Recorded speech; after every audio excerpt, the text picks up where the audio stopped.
അപ്പോൾ നമ്മുടെ കറി വെന്തോന്ന് നമുക്കൊന്ന് തുറന്നു നോക്കാം. ആഹാ, വെന്തോന്ന് വെരി ഗുഡായിട്ട് ഇരിക്കുന്നു.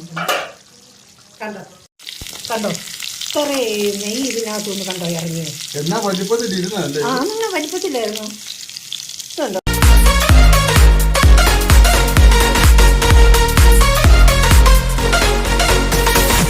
നമ്മൾ ഒരു പോർക്ക് കറി വെക്കാൻ പോവുകയാണ്. അതിലേക്ക് എല്ലാവർക്കും സ്വാഗതം. പോർക്ക് കിട്ടിയോ? ആ, നല്ല ഇറച്ചിയാണ് കിട്ടിയത്. ആണോ? അത് എന്നെടുക്കാൻ പോവാ? അത് നമ്മൾ കറി വെക്കാൻ പോവുക. കറി വെക്കാനോ? എന്നാ നമുക്ക് അടിപൊളി കറി അങ്ങ് വെക്കണം. പിന്നെ അല്ല, തകർത്തേക്കാം. വായോ. ഞങ്ങളെ സബ്സ്ക്രൈബ് ചെയ്യണം ഗൈസ്. ഞങ്ങളുടെ ചാനൽ ആദ്യമായിട്ടാണ് നിങ്ങൾ കാണുന്നതെന്നുണ്ടെങ്കിൽ ഞങ്ങളുടെ ചാനൽ ഒന്ന് സബ്സ്ക്രൈബ് ചെയ്ത് ഒന്ന് സപ്പോർട്ട് ചെയ്യണം. 1 കിലോ പോർക്ക് നമ്മൾ കറി വെക്കാൻ പോവുകയാണ്. അത് ഞാൻ ഇച്ചിരി ഒന്ന് കഴുകിയെടുക്കട്ടെ. ഉപ്പിടുവാണ് അത് കഴുകിയെടുക്കാൻ വേണ്ടിയിട്ട്, ഉളുമ്പ് വരാതിരിക്കാൻ.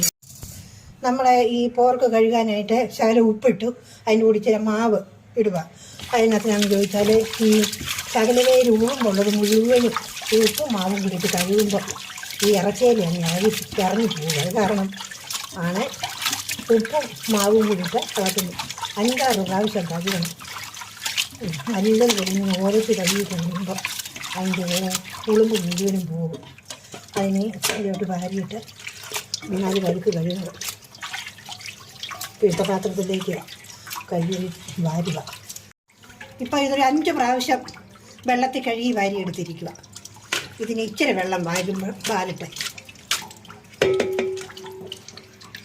അപ്പോൾ നമ്മൾ ഈ പോർക്ക് കറി വെക്കാൻ എടുത്തിരിക്കുന്ന ആ ഇറച്ചിക്കകത്ത് അതിൻ്റെ നെയ് ഭാഗം ഇത്രയുണ്ട്. ഈ നെയ് ഭാഗം അതുപോലെ അതിനകത്തിട്ട് കറി വെക്കാൻ പറ്റത്തില്ല. അത് കാരണം ഈ നെയ്യ് നമുക്ക് തീ കത്തിച്ച് അടുപ്പേ വെച്ച് ചെറുതായിട്ടൊന്ന് ഉരുക്കിയെടുക്കണം. അതെന്നാന്ന് ചോദിച്ചാൽ എല്ലാവർക്കും ഈ നെയ്മയം വയറ്റി പിടിക്കത്തില്ല. അപ്പോൾ അത് ഉരുക്കി ആ നെയ്യ് മാറ്റിയെടുക്കുകയാണെങ്കിൽ അതിന് ഒരു കുഴപ്പമില്ല. ഇറച്ചി കറി കൂട്ടുന്നതിന് അതിന് വേണ്ടിയാണ് ഇതിങ്ങനെ ചെയ്യുന്നത്. ചൂടാക്കിയാൽ മാത്രം മതിയോ? ചൂടാക്കി കുറേ നേരം ഇരിക്കണം. കുറച്ചു നേരം ഇരുന്ന് കഴിയുമ്പോൾ വെള്ളം പറ്റിയിട്ട് ഈ നെയ്യ് ഇങ്ങോട്ട് ഉരുകി ഇറങ്ങും.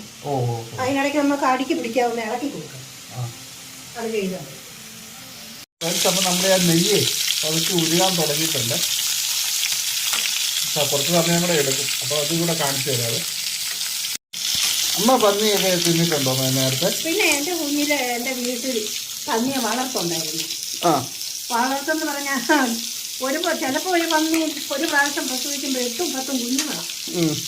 അപ്പം അതിനെ നല്ല തീറ്റി കൊടുക്കാൻ വളർത്തി വലുതാക്കി 3 മാസമോളം ആകുമ്പോഴാണോ 60 ദിവസം ആകുമ്പോഴാണോ എന്നറിയത്തില്ല, അതിൻ്റെ കുഞ്ഞുങ്ങളെല്ലാം വിറ്റു. എന്നിട്ട് അതിൻ്റെ ഈ ആമ്പന്നിയെ നിർത്തിയേക്കും പന്നി കുഞ്ഞിനെ. അതിതുപോലെ വളർന്നങ്ങ് വലുതാവും. 50, 60, 70 കിലോ ഒക്കെ ആവും. 10 ചീമപ്പന്നിയാണ്. അത്രയൊക്കെ ആയി കഴിയുമ്പോഴത്തേക്കും ഇതിനെ ഒരു വില പറഞ്ഞങ്ങ് വിൽക്കും. വിറ്റ് കഴിയുമ്പം അതിൻ്റെ കശാപ്പുകാർ അപ്പുറേ തോട്ടത്തിനകത്തോട്ട് മാറ്റിയിട്ടാണ് ഇതിനെ കശാപ്പ് ചെയ്യുന്നത്. കശാപ്പ് ചെയ്യുമ്പം നമ്മുടെ അവിടുന്ന് കൊണ്ടുപോയ പന്നിയല്ലേ.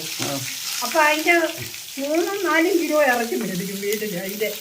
അതിൻ്റെ തന്നെ അത് മേടിച്ചിട്ട് ഇതുപോലെ കൊണ്ടുവന്ന് ഇതുപോലുള്ള നെയ്യ് ഈ തൊലിവറ്റം അതിങ്ങോട്ട് കറക്കി മാറ്റിയിട്ട് ഇതുപോലെ എൻ്റെ അമ്മ അടുത്ത വെച്ച് ഉരുക്കി ഇതിൻ്റെ നെയ്യെല്ലാം എടുത്ത് കഴിയുമ്പോഴത്തേക്കിന് വറുത്തതുപോലെ ഇരിക്കും. ഏകദേശം വറുത്ത പോലെ ഇരിക്കും. അങ്ങനെ അതിനകത്ത് ചോദിച്ചാൽ അമ്മ അതിന് ആ വറക്കുന്ന സാധനത്തിനകത്ത് ഉപ്പും തളിച്ച് ഞങ്ങളോട് പറയും പറക്കി തിന്നോളെ. ഞങ്ങളെല്ലാവരും കൂടെ പോയി അത് പറക്കി തിന്നും. ഞങ്ങളെല്ലാവരും കൂടി അമ്മ ഇതുപോലെ നെയ്യ് ഒരുക്കി വറുത്ത് എടുത്ത് കഴിയുമ്പോൾ നല്ല രസമാണ്. അത് ചവച്ച് തിന്നെ നല്ല രുചിയാണ്. അപ്പം അത് ഞങ്ങൾ ഉപ്പ് ഒഴിക്കുന്നോണ്ട് വരും. ഞങ്ങളത് പറക്കി തിന്നു എല്ലാവരും കൂടെ. തരാം, മോന് തരാം. മോന് തരാം. ഇതുകൊണ്ടോ അതിൻ്റെ നെയ്യേ ഇതുകൊണ്ട് ചാടിക്കോട്ടെ. ഇതുകൊണ്ടോ ഇതെല്ലാം കൂടെ വെച്ചുകൊണ്ട് ഇത് പോർക്ക് കറി വെച്ചിട്ടേ ഇത് നെയ്യെടുക്കാതെ കറി വെച്ചാൽ പളപളാന്നിരിക്കും. ചിലർക്ക് ഇഷ്ടമാണ്. പക്ഷെ ഇത് ഉരുക്കി കറി വെക്കുന്നത് ഏറ്റവും നല്ലത്. കുറെ നെയ്യ് കൂടെ ഇത് കണ്ടോ, നെയ്യ് ഇറങ്ങിയുണ്ടോ? അതുപോലെ നെയ്യ് ഇറങ്ങണം. കണ്ടോ എത്ര നെയ്യ് ഇതിനകത്തൊന്ന് കണ്ടോ ഇറങ്ങി. എന്നാ വലിപ്പത്തിലിരുന്നല്ലേ? ആ അങ്ങനെ വലിപ്പത്തിലായിരുന്നു. ഇതുണ്ടോ ഈ 3/4% ഇറങ്ങി. ഇനി ഒരു 2-3 നെയ്യ് ഒഴിച്ച അതല്ലേ തിളക്കുന്ന കിടന്നടിയില്. ആ ഇതുണ്ടോ ഇത്ര നെയ്യ് അതെ ഇറങ്ങിയേക്കുന്ന നെയ്യായത്. ആ അതെ തന്നെ. ഇത് എല്ലാവർക്കും ഒന്നും വയറ്റി പിടിക്കത്തില്ല ഈ നെയ്യ്. ഈ നെയ്യ് ഇങ്ങനെ നമ്മൾ ഉരുക്കിയിട്ട് ഇത് കറി വെച്ച് കൂട്ടിയാവുണ്ടല്ലോ ഒരു കുഴപ്പമില്ല, ആർക്കും കൂട്ടാം. ഇനി നമ്മളെ കറി വെക്കാനായിട്ട് ചട്ടിയെടുപ്പ് വെക്കുക. വെള്ളം പറ്റിയിരിക്കുന്നത് ഇനി നമുക്ക് അതിനകത്തേക്ക് ഒരു തുടം വെളിച്ചെണ്ണ ഒഴിക്കാം. നെയ്യ് ഉരുക്കി എടുത്താണോ? അതെ. അതേലൊരെണ്ണം തിന്നു ഉപ്പൊക്കെ തേച്ച് വരുന്നത് വലിയ രുചിയ.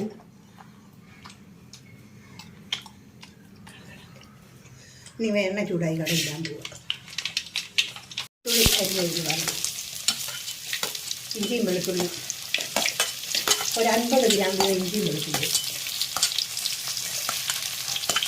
അതൊന്ന് വഴകണം. ഇച്ചിരൊന്ന് വഴുകുമ്പോൾ സവോള എരിഞ്ഞ് വെച്ചിരിക്കുന്നുണ്ട്.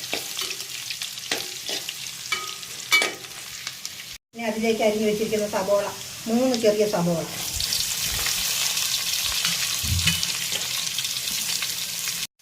ഇനി അതിലേക്ക് നമുക്ക് 4-5 തണ്ട് കരിയാപ്പിലയും കൂടി ഇട്ട് വറക്കാം.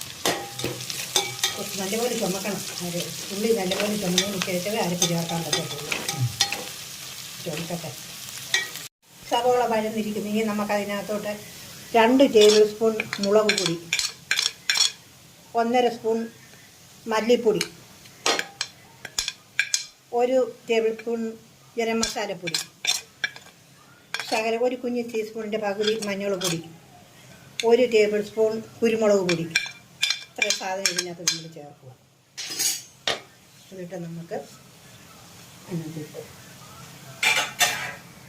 ഇനി നമ്മളതൊന്ന് ചെറുതായിട്ട് അരപ്പൊന്ന് ഇളക്കി കൊടുക്കാം. ഇനി നമുക്കതിലേക്ക് ചേരാനുള്ള വെള്ളം ഒഴിക്കാം. ഈ കപ്പിന് ഒരു 3/4 കപ്പ് വെള്ളം. ഇത് എത്ര ലിറ്റർ? 1 ലിറ്റർ കപ്പാണോ? 1 litre cup. അത് 3/4 ലിറ്റർ അമ്മ ഒഴിച്ചിട്ടോ. ഇനി നമുക്ക് അതിനകത്ത് ചേരാനുള്ള ഉപ്പ് ഈ തവിക്ക് വേണ്ട 3/4 തവിയുള്ളത് മതി. ഇത്രയും ഉപ്പ് ഇതിന് ചേർന്നാൽ മതി. അപ്പോൾ കറി വെക്കാനുള്ള അരപ്പ് നല്ലപോലെ തിളച്ചിരിക്കുന്നു. അതിലേക്ക് നമ്മൾ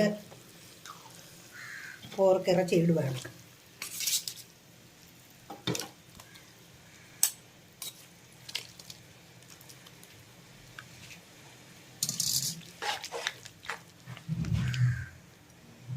ഇനി നമ്മൾ അതിൻ്റെ നെയ്യ് ഉരുക്കിയ ഇറച്ചിയും കൂടെ അതിലേക്കിടും.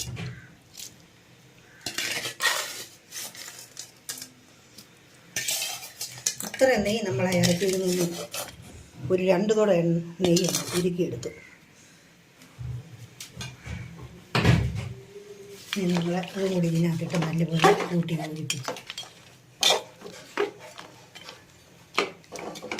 നമ്മളിത് ഇങ്ങനെ നമ്മൾ അരപ്പ് ചേർത്ത് കുക്കറിനകത്ത് വെക്കുമ്പം ഒരു 3 വിസിലടിച്ച് കഴിഞ്ഞിട്ട് നമ്മളൊരു 10-15 മിനിറ്റ് തീ കുറച്ച് അതിനകത്തിട്ട് വേവിച്ച് താത്ത് വെച്ചിട്ട് അതിൻ്റെ ഏറും പോയി കഴിഞ്ഞിട്ടാണ് നമ്മൾ തുറന്നെടുക്കുന്നത്. ഇതിപ്പോൾ നമ്മൾ കുക്കറിനകത്ത് വെക്കുന്നില്ല, ഈ പാത്രത്തിൽ തന്നെ അടുപ്പിൽ വെച്ച് വേവിക്കുക. അത് കാരണം ശകലം സമയം അരമണിക്കൂർ മിച്ച സമയം വേണം ഇത് വെന്തെടുക്കാൻ. അപ്പോൾ നമുക്കിത് മൂടി വെച്ച് വേവിക്കാം. അപ്പോൾ നമ്മളിത് മൂടി വെക്കുക, അവിടെ ഇരുന്ന് വേകട്ടെ. അപ്പോൾ നമ്മുടെ കറി വെന്തൊന്ന് നമുക്കൊന്ന് തുറന്നു നോക്കാം. ആഹാ വെന്തോന്ന് വെരി ഗുഡായിട്ട് ഇരിക്കുന്നു. കണ്ടോ വെന്ത് നല്ല ഇത് കണ്ടോ തെളിഞ്ഞ് നിൽക്കുന്നതല്ലേ. അത് നമ്മൾ നെയ്യെല്ലാം ഉരുക്കി കോരി കളഞ്ഞിട്ടാണ് ഈ പോർക്ക് കറി വെച്ചത്. പറഞ്ഞിട്ട് നല്ല വെരി ഗുഡായിട്ട് കറി ആയിരിക്കുന്നു. കണ്ടോ ഇത് നമുക്ക് ഏറ്റവും നല്ലത് നമ്മൾ എങ്ങനെയാണെന്ന് ചോദിച്ചാൽ വാട്ടുകപ്പ പച്ചക്കപ്പ ഉണങ്ങി വേവിക്കുന്ന കപ്പയ്ക്കകത്തോട്ട് ഇത് കോരി ഒഴിച്ച് ഇളക്കി അങ്ങ് അടിച്ച് തിന്നണം. അതാ ഏറ്റവും നല്ലത്. പിന്നെ പൊറോട്ടയ്ക്കകത്തോ ചപ്പാത്തി അപ്പം ദോശ ഇതിനെല്ലാം ഈ കറി ഉപയോഗിക്കാം. പച്ചക്കപ്പ എല്ലാത്തിനും കണ്ടോ നമ്മുടെ കറി നല്ല അടിപൊളി പിടിക്കട്ടായിട്ടുണ്ട് കേട്ടോ. ഇങ്ങനെയാണ് പോർക്ക് കറി ചാറായിട്ട് വെക്കുന്നത്. ചാറുമില്ല, വരണ്ടും ഇരിക്കുന്ന രീതിയിൽ. അപ്പോൾ നമ്മുടെ കറി റെഡിയായിരിക്കുന്നു. ഇതുപോലെ എല്ലാവരും വെച്ച് നോക്കണം. എൻ്റെ അഭിപ്രായവും പറയണം. ഞങ്ങൾക്ക് വേണ്ടി സപ്പോർട്ട് ചെയ്യണം. ഞങ്ങളെ സബ്സ്ക്രൈബ് ചെയ്യണം. ഗൈസ്, ഞങ്ങളുടെ ചാനൽ ആദ്യമായിട്ടാണ് നിങ്ങൾ കാണുന്നതെന്നുണ്ടെങ്കിൽ ഞങ്ങളുടെ ചാനൽ ഒന്ന് സബ്സ്ക്രൈബ് ചെയ്ത് ഒന്ന് സപ്പോർട്ട് ചെയ്യണം. അപ്പോൾ കാണുന്നവരെല്ലാം ഒരു കമൻറ്റ് ഒരു ലൈക്ക് കൂടെ ചെയ്യുവാണെങ്കിൽ നമുക്ക് അത്രയും നല്ലതായിരിക്കും. അപ്പോൾ ഞങ്ങൾ ഇതിലും നല്ല വെടിക്കെട്ടൊരു വീഡിയോയുമായിട്ട് വരുന്നതായിരിക്കും. അപ്പോൾ ഓക്കെ ഗൈസ്, ബൈ.